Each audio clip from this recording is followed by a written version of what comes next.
আলাইকুম। আহ,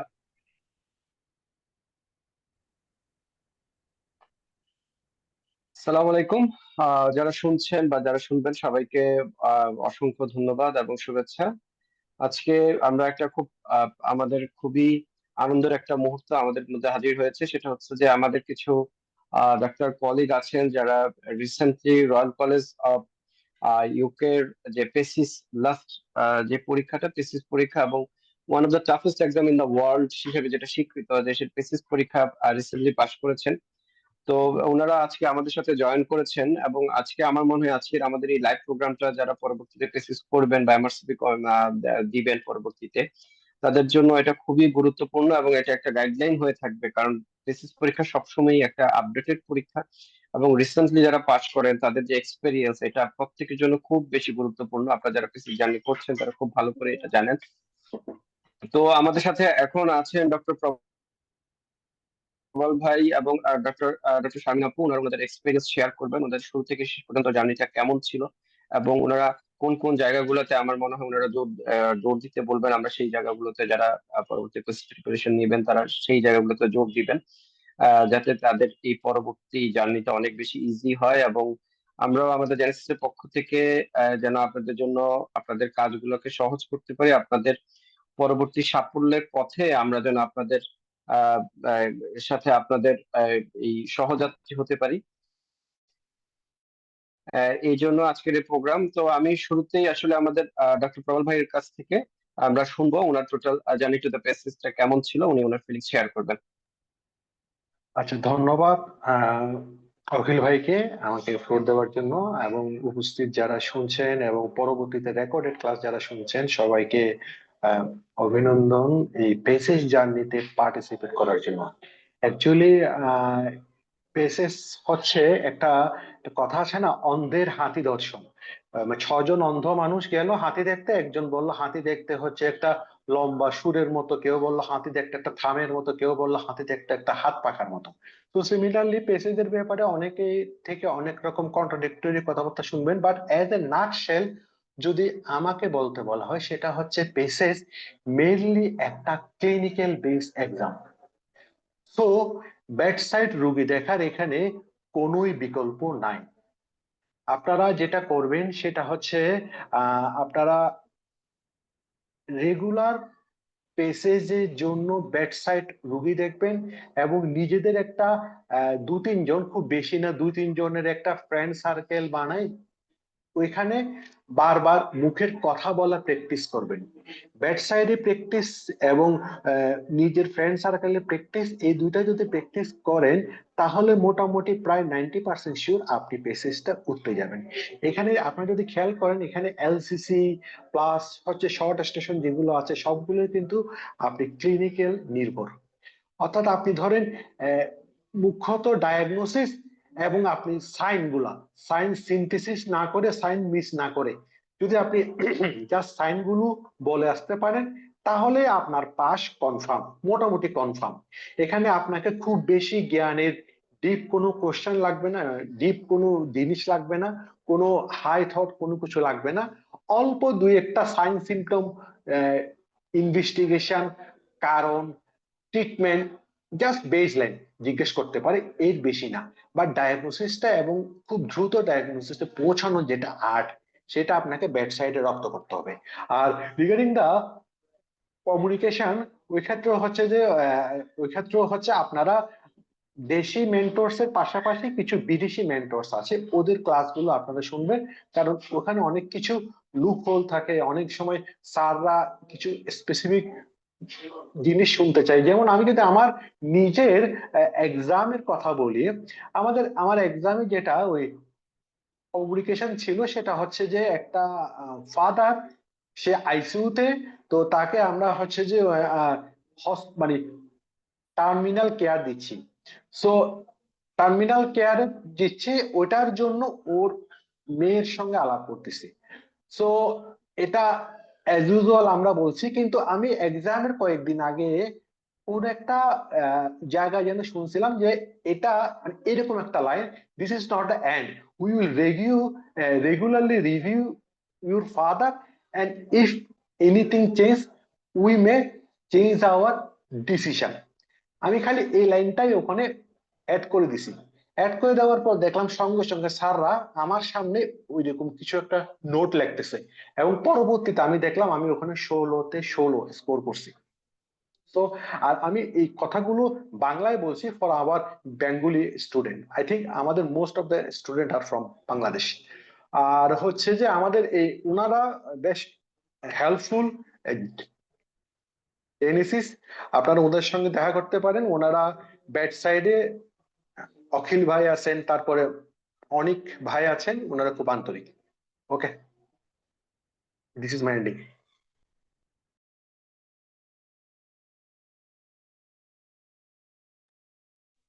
আর কেউ যদি আমার থেকে ফার্দার কিছু জানতে চায়, যে কোনো সময় আমার সঙ্গে যোগাযোগ করতে পারেন। এছাড়া অখিল ভাইরাও আছে, দে আর সো হেল্পফুল।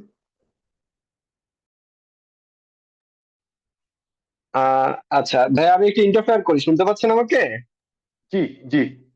আচ্ছা, আমার মানে আমি একটু কিছু প্রশ্ন করি যে আপনার আহ, যদি মনে হয় যে এখন, যেমন আপনিও কিন্তু ঢাকার বাইরে থেকে এসে আপনি খুব এই ঢাকার বাইরে থেকে এসে আমাদের পিসিস প্রোগ্রাম গুলোতে অংশগ্রহণ করছেন এবং খুব ভালোভাবে আপনি এটা কমপ্লিট করেছেন। তো যারা ঢাকার বাইরে আছেন তাদের জন্য আপনার কি পরামর্শ? অনেকেই মনে করে যে ঢাকার বাইরে থেকে এসে এটা পিসিস পরীক্ষা দিয়ে পাশ করা এটা আসলে সম্ভব না। তো তাদের জন্য আপনার কোনো গাইডলাইন আছে কিনা যে কিভাবে এটা আর একটু ইজি করা যায়? আচ্ছা, ঢাকার বাইরে থেকে আমি আসলে আমার হিস্ট্রি যদি বলি, এটা আসলে সাউন্ডস টু ওরিড। আমরা আমি যেটা করতাম, প্রায় সপ্তাহে আমাকে ঢাকা চিটাং ফ্লাই করতে হতো, আপ ডাউন করতে হতো। মানে ঢাকা এয়ারপোর্ট আর আমাদের এয়ারপোর্টে প্রায় সব স্টাফই আমার চেহারাটা মুখস্থ হয়ে গেছে। এটা এমন না যে আমি ইচ্ছা করে ফ্লাই করছি। সো আমার পক্ষে এই 7-8 ঘন্টা বাস জার্নি করলে আমার খুব হেডেক হতো, সেটা বাস এবং ট্রেন। আমার পক্ষে মানে শুয়ে শুয়ে অথবা বসে বসে বাস জার্নি এতক্ষণ জার্নি করা খুব টাফ। সো আপনারা ফ্লাই করার ট্রাই করবেন। ফ্লাই করলে ব্রেইনে একটু মানে আহ, ঝাঁকিটা কম লাগে, ফলে আপনাদের মানে জিনিসগুলো পরবর্তী, ধরেন আপনি ফ্লাই করে আসলেন, আপনার ক্লাসগুলো ধরতে ইজি হবে। আর ফ্লাই যদি একান্ত করতে না পারেন, you can avail the vehicles, so or bus. So regarding the class, আর হচ্ছে যে আপনাদের আসলে যেমন আমাদের সিএমসি তেও রুগী আছে আমাদের চিটাং মেডিকেলে, বাট একাডেমিক রুগী যেগুলো এক্সাম ওরিয়েন্টেড রুগী, এগুলো ঢাকা ছাড়া কিন্তু সম্ভব না। মানে একটা ছাদের নিচে অথবা একটা ছোট জায়গায়, ডিএমসির মতো জায়গায় এত একাডেমিক কেস, এগুলো আমাদের সিএমসি তে নেই। সিমিলারলি অন্যান্য প্রাইভেট, অন্যান্য যেগুলো আছে, সেগুলো তো মনে হয় এত একাডেমিক কেস নেই। সো আপনাকে ঢাকা ওরিয়েন্টেড হতে হবে টু পাস দা এমআরসিপি। একদম। আচ্ছা, আর হচ্ছে এখন যারা শুরু করবে আপনার মনে হয় যে কি ধরনের কি ম্যাটেরিয়ালস দিয়ে শুরু করলে বা কিভাবে শুরু করলে তাদের জন্য ইজি হবে খুব দ্রুত এই কাঙ্ক্ষিত গন্তব্যে পৌঁছানোর? অ্যাকচুয়ালি ম্যাটেরিয়ালটা ডিপেন্ড করে কে কোন ব্যাকগ্রাউন্ড থেকে আসছে। যেমন ধরেন আমি নিজে হৃদরোগ বিশেষজ্ঞ, আমার মোটামুটি কিছু পড়ালেখা ছিল, আমার এক ধরনের বলবো, বাট যারা একদম ফ্রেশার ওরা হতো এক ধরনের আর কি। হ্যাঁ। সো ইন এ নাটশেল, আপনি এলসিসি টেলসিসির জন্য হচ্ছে সোনম আছে, তারপরে আরো কিছু বই আছে আর কি। হ্যাঁ, এস ফর পেসে, হ্যাঁ, কিছু বই আছে। ওই বইগুলো I think more than enough. But আমি জোর দিব হচ্ছে যে কেউ যদি রেগুলার আপনাদের সঙ্গে লং কেস প্র্যাকটিস করে, কেউ যদি আপনাদের সঙ্গে bat side short case practice করে, ওইখানে যেগুলো ক্রসিং হয়, ওই ক্রসিং গুলো সে যদি ঠিক মতো শুনে এবং নোট করে, দিস আর দ্য এনাফ। কারণ বই পড়ার প্রতি আমার একটু মানে আছে আর কি। জাস্ট আপনাদের ক্রসিং গুলো শুনলো, তারপর হচ্ছে সে নিজেই বললো। আর সবচেয়ে ইম্পর্টেন্ট হচ্ছে এক্সামের 1 মাস আগে একটু বেশি পরিমাণ নানান কোচিং এ যদি সে একটার পর একটা ইন্টেন্সিভ করে, একটা মক দেয়, রেগুলার মক দেয়, I think he will pass, he or she will pass. Right. অর্থাৎ পড়াশোনার চেয়েও বেশি গুরুত্বপূর্ণ হচ্ছে বেড সাইডে রোগী দেখা, প্র্যাকটিস করা, পরীক্ষা দেওয়া। প্র্যাকটিস করা, এই পরীক্ষা দেওয়া, হ্যাঁ, দিস আর দ্য পরীক্ষা কোর। দেওয়া। আপনি বেড সাইডে যদি আপনার একটা মেন্টর ধরেন আপনাকে জিজ্ঞেস করলো, how do approach it, name some 5 investigation, 5 treatment modalities. So এই কোশ্চেন গুলো আসে। খুব যে বেশি ডিপ কোনো কোশ্চেন আসে না, বাট আমরা ফেল রাইট। করি কিসে? আমরা ডায়াগনোসিসে প্রথমে আউট হয়ে যাই। বাট পেসেসের কিন্তু কিছু মানে কিছু প্রোটোটাইপ ফরম্যাট আছে, কিছু রোগী আছে প্রোটোটাইপ ফরম্যাট, কিছু কারেক্ট, মানে এগুলো আপনি বেড সাইড ছাড়া আপনাকে কেউ শিখাবে না, কোনো ডেভিডসন হ্যারিসন এগুলো নেই। জি। রাইট। রাইট। আসলে অসংখ্য ধন্যবাদ এই প্রচন্ড ব্যস্ততার মাঝখানে চেম্বারে বসে থেকে আমাদের ডক্টর প্রবল ভাই আমাদেরকে সময় দিয়েছেন এবং গুরুত্বপূর্ণ পরামর্শ দিয়েছেন, এবং আমরা আশা ধন্যবাদ। করছি যে ভবিষ্যতে উনি আমাদেরকে এইসব বিষয়ে পরামর্শ দেবেন, জি, যাতে ওকে, জি। আমার অসংখ্য ধন্যবাদ জেনেসিস এর পক্ষ থ্যাংক ইউ, থেকে এবং থ্যাংক ইউ। পেসিস ক্যান্ডিডেটদের পক্ষ থেকে। ধন্যবাদ ভাইয়া। আচ্ছা, আমি তাহলে একটু ইন এ নাটশেল করি যে আসলে প্রবল ভাইয়া যেটা গুরুত্ব দিয়েছেন, এবং আমি নিজেও দেখেছি যে উনি যখনই সময় পেয়েছে তখনই উনি নক করেছে যে আপনাদের এই সময়গুলোতে আমি ফ্রি আছি, কোনো প্রোগ্রাম থাকলে আমাকে অবশ্যই জানাবেন। এবং আমরাও চেষ্টা করেছি যে ওনাকে যথাসম্ভব আমাদের বিভিন্ন ইন্টেন্সিভ প্রোগ্রাম গুলোতে ইনভলভ করার জন্য এবং উনি খুবই আন্তরিক ছিলেন রুগী দেখার বিষয়ে এবং সর্বোচ্চ ম্যাক্সিমাম চেষ্টা করেছেন। তো আর এই যেই জিনিসটা উনি বলার চেষ্টা করেছেন যে সেটা হচ্ছে যে এই বেড সাইডে রুগী দেখার বাইরে আসলে এটার কোনো বিকল্প নেই। আপনি যত ম্যাটেরিয়ালস বলেন অথবা যত কোচিং বলেন, আসলে বেড সাইডে রুগী দেখার বিকল্প কিছুই নাই, এবং এই বেড সাইডে রুগী দেখাই আপনার মধ্যে একটা আর্ট তৈরি করবে, যেটা যেটা পরবর্তীতে আপনাকে এটা পাশ করতে সাহায্য করবে, এবং এটার বিকল্প কিছুই হতে পারে না। আর এটার পাশাপাশি একজন ভালো পার্টনার, এক দুইজন তিনজন ভালো পার্টনার পাওয়া এবং তাদের সাথে রেগুলার প্র্যাকটিস করা, এটা হচ্ছে সবচাইতে বেশি গুরুত্বপূর্ণ এমফেসিস।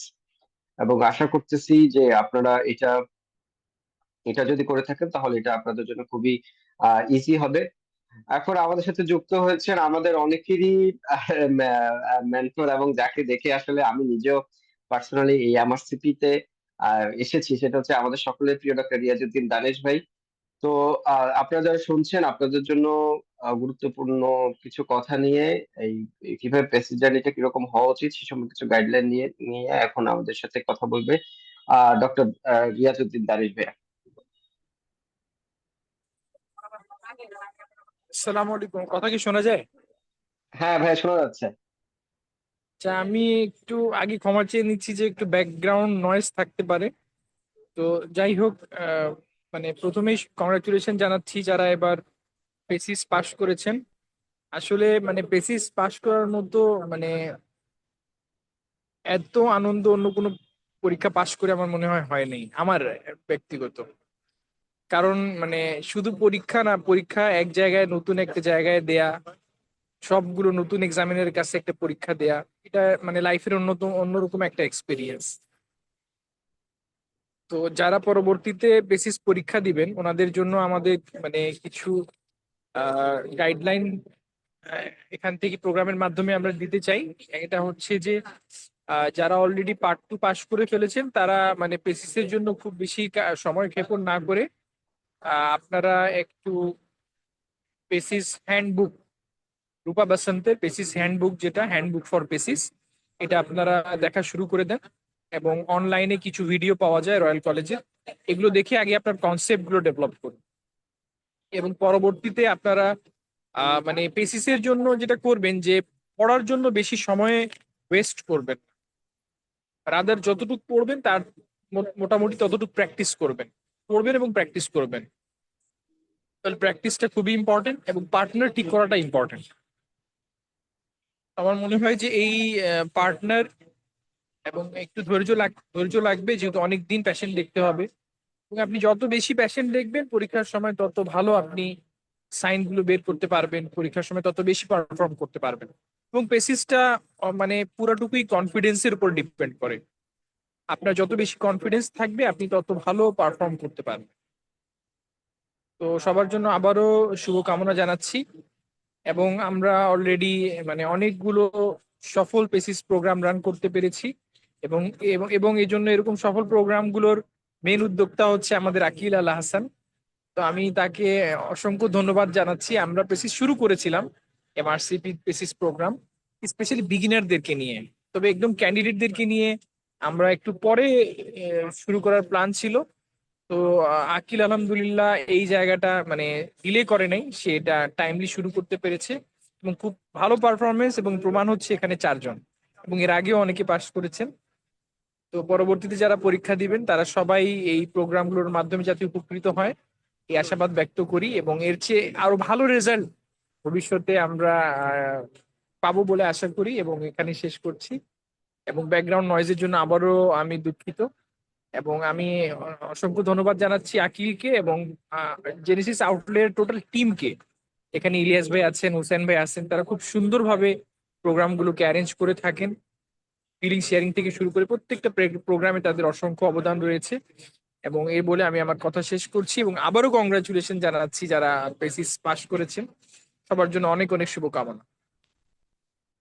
আচ্ছা, অনেক ধন্যবাদ ভাইয়া আপনাকে এই ব্যস্ততার মাঝখানে আমাদের সময় দেওয়ার জন্য। তো ভাইয়া ওই ওই দুইটা জিনিসই যে আপনি খেয়াল করবেন যে দুইটা জিনিস খুবই গুরুত্ব দিয়েছেন, সেটা হচ্ছে বেড সাইড রোগী দেখা, অর্থাৎ রেগুলার প্র্যাকটিস করা, এবং হচ্ছে যে আপনার পার্টনার চয়েস। এই পার্টনার চয়েস এর বিষয়ে আমি একটু বলি, সেটা হচ্ছে যে আমরা সবসময় আপনার খুব মানে সবার সাথে আপনার সবকিছু খুব ভালোভাবে মিলবে না। আপনার খুব ভালো পার্টনার পেতে আপনার অনেক সময় একটু সময় লাগতে পারে, একটু ধৈর্য ধরে রাখতে হবে। তো সবকিছু মিলিয়ে এই পার্টনার খোঁজা এবং রেগুলার রোগী দেখা, আমার মনে আছে দানিশ ভাই আমাকে একদিন বলছিলেন যে অন্তত রেগুলার 5টা কেস যেন অন্তত রেগুলার প্র্যাকটিস করি। এবং আমার মনে আছে আমি এই কাজটা টোটাল প্রায় আমার যে পেসি জার্নির 1 বছর, আমি 1 বছর চালিয়ে গিয়েছিলাম যে রেগুলার অন্তত 5টা রোগী, 5টা সিস্টেম প্র্যাকটিস করা, এটা আমি কখনোই বাদ দেইনি। তো যেটা আমার পরীক্ষার সময় আসলে অনেক বেশি ইজি হয়ে গিয়েছিল। তো এখন শারমিন আপু কি শুনতে পাচ্ছেন? জি ভাইয়া, শোনা যাচ্ছে? আচ্ছা, হ্যাঁ, আমরা আসলে আমাদের মাঝে উপস্থিত আছেন আমাদের আরেকজন রিসেন্টলি পাস আমাদের শারমিন আপু। তো শারমিন আপু যদি আমাদের আপনার টোটাল পেসি জার্নিটা শুরু থেকে শেষ পর্যন্ত আমাদের জন্য একটু শেয়ার করতেন, তাহলে যারা শুনছে তাদের জন্য খুব ভালো হতো আর কি। থ্যাংক ইউ ভাইয়া, আমাকে কিছু বলার সুযোগ করে দেওয়ার জন্য। আমি ডক্টর দিলরুবা শারমিন নিশু। আমি রিসেন্টলি এমআরসিপি পিএসএস পাস করেছি আল্লাহর রহমতে। এবং রেজাল্ট পাওয়ার পর থেকেই খুবই খুশি, এই দিনটার জন্য অপেক্ষা করছিলাম। এবং আমার সাথে আরো যারা পাস করেছে সবাইকে কংগ্রেচুলেশন। তো রিগার্ডিং মাই প্রিপারেশন, আমি ডেট পেসেস এর ডেট পাওয়ার পরেই র্যান্ডমলি একটা গ্রুপ থেকে আমার একজন আপুর সাথে পরিচয় হয়, যে আপুও সেম সেন্টারেই সিট পায়। এন্ড অ্যাকচুয়ালি আমি বেশ ভালো, খুবই ভালো দুজন রিডিং পার্টনার এবং বেডসাইড পেশেন্ট দেখার পার্টনার পেয়েছিলাম, যারা আমার চেয়েও অনেক বেশি ডেডিকেটেড ছিল। সব সময় হচ্ছে যে ওনারা আমাকে বলতো যে কখন ফ্রি আছো, আমরা দেখতে যাব। এবং আমরা একটা অলমোস্ট রুটিনের মতো করে ফেলেছিলাম, আমরা রেগুলার পেশেন্ট দেখতাম। এবং পরীক্ষা যত কাছে আসলো, আমরা অনলাইনে long clinical consultation and communication station গুলা একজন আরেকজনকে বলে বলে বারবার প্র্যাকটিস করতাম। এবং লং ক্লিনিক্যাল কনসালটেশনের যে এক্সামিনেশন স্কিম গুলা যেগুলা আছে, লাইক হেডেকের পেশেন্ট, একটা হেডেকের জন্য কি কি এক্সামিনেশন করতে হবে, অ্যাবডোমিনাল পেইনের জন্য কি কি এক্সামিনেশন করতে হবে, এভাবে স্কিম গুলা আমরা এক্সামের আগে বেশ প্র্যাকটিস করতাম, আমি এবং আমার স্টাডি পার্টনার আপু সহ। সাথে বইয়ের ক্ষেত্রে বিভিন্ন ক্যান্ডিডেট বিভিন্ন বই প্রেফার করে। তবে আমার ক্ষেত্রে আমি লং ক্লিনিক্যাল কনসালটেশনের জন্য সোনাম অ্যান্ড রাইডারের কনসালটেশন যে বইটা, সেই বইটা পড়েছিলাম। এবং কমিউনিকেশন গুলা বিভিন্ন অনলাইন সেশন হয়, অনেক ফ্রি সেশন হয়, যেখানে long clinical consultation plus communication online মেন্টররা আছে, যারা অনলাইনে ফরেনার মেন্টর, বাইরের দেশের যারা বিভিন্ন সেশন নেয়, ওইসব সেশনও অ্যাটেন্ড করেছিলাম। আর পরীক্ষার বেশ কিছুদিন আগে জেনেসিস থেকে অনিক ভাইয়া আমাদের সেন্টার বেসড একটা এলসিসি এবং শর্ট কেসের একটা প্রোগ্রাম ছিল 1 ডে। সেখানে আমাদেরকে বেশ ভালো অ্যামাউন্টের কেস এবং all are with good findings আমাদেরকে দেখানো হয়েছিল, যেটা বেশ হেল্পফুল হয়। এবং ওইটা আমাদের সেন্টার বেসড হওয়াতে আমার সেন্টারে যেসব আমার সিনিয়র ভাইয়ারা তারাও ওই প্রোগ্রামে ছিল এবং তাদের সাথে আমার পরিচয় হয়, ইন্টারেকশন হয়। That was a good opportunity আমি এই প্রোগ্রামটাতে জয়েন করার পরে। এবং আমি বেশ আমি বেশি ইন্টেন্সিভ অ্যাটেন্ড করি নাই, কিন্তু আমি বেশ মক দিয়েছিলাম। আমার আমার কাছে মনে হয়েছিল যে মক দাতে আমার নিজে নিজে অ্যাসেসমেন্টটা হচ্ছে এবং আমি কি ভালো করতেছি কি খারাপ করতেছি সেটা আমি বুঝতে পারতেছি। আমি মক গুলাতে দেখা যেত আমি কম মার্কসই পেতাম, আমি ধরতে পারতাম না। তখন সবাই বলতো যে মক এরকম হতে পারে, মেইন এক্সামে ইনশাল্লাহ এটা ওভারকাম করা যাবে। এবং মেইন এক্সামে আল্লাহর রহমতে আমি সেটা ওভারকাম করতে পেরেছি। আরেকটা পয়েন্ট যেটা আমার মনে হয় একটু সবার মাথা থাকা দরকার, যদিও পরীক্ষা খুবই স্ট্রেসফুল, ওই সময় অনেক পালপিটেশন হয়, অনেক কিছু মাথায় আসে। আমি আমার কার্ডিও স্টেশনটা বেশ ভালো হয়নি, এবং বের হওয়ার পর আমার মাথায় বারবার ওটা আমার ঘুরতেছিল যে আমি ওটা ভুল করছি। কিন্তু এটা যদি আমি মাথায় ধরে রাখতাম তাহলে আমার বাকি স্টেশন গুলো মানে খারাপ হয়ে যেত, বাট আল্লাহর রহমতে আমি বাকি স্টেশন গুলা খুব ভালো হয়েছে। এটা আমার কাছে ওই সময় খুব ডিফিকাল্ট মনে হচ্ছিল যে আমি আগের স্টেশনে কি হয়েছে ওইটা আমি মানে কিভাবে ভুলবো। এই জিনিসটা আমার কাছে ওই সময় খুব চ্যালেঞ্জিং মনে হয়েছে। তো আল্লাহর রহমতে আমি এটা ওভারকাম করতে পেরেছি। আর রিগার্ডিং আওয়ার সেন্টার, এক্সামিনাররা খুবই হেল্পফুল ছিল। তারা আমাদেরকে প্রথমেই ইনস্ট্রাকশন দিয়ে গিয়েছিল, please do not examine over the cloth, if you do examine over the cloth you are getting instant unsatisfactory. ওনারা বলতেছিল যে বারবার আপনাদেরকে বারবার বলা সত্ত্বেও আপনারা ওভার দ্য ক্লথ এক্সামিনেশন করতেছেন, এটা করলে হবে না।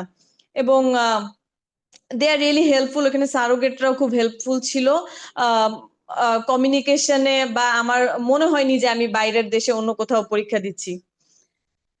সো ওভারঅল এটাই আমার এক্সপিরিয়েন্স রিগার্ডিং দিস এক্সাম।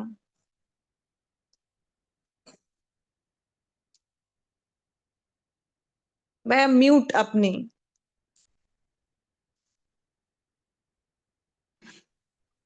আপু অসংখ্য ধন্যবাদ। এই ব্যস্ততার মাঝখানেও আমাদেরকে এই সময় দিয়েছেন, কিছু কথা বলেছেন। আর আমি একটু বলে রাখতে চাই, আমাদের জেনেসিস সবসময় সেন্টার ওয়াইজ কিছু প্রোগ্রাম অ্যারেঞ্জ করে, যাতে এই পরীক্ষার্থী যারা আছেন তাদের জন্য যাতে ইজি হয় এক্সাম ইয়ারগুলাতে সিনিয়রগুলোতে রিচ করা। তো আপুকে আবারও আমি অসংখ্য ধন্যবাদ জানাচ্ছি। আর আজকে যারা জয়েন করেছেন, যারা শুনছেন, তাদেরকে সকলকে অসংখ্য ধন্যবাদ। আর আপনাদের এই কথা বলে আমরা এখানে আজকে আমাদের এই প্রোগ্রাম শেষ করছি।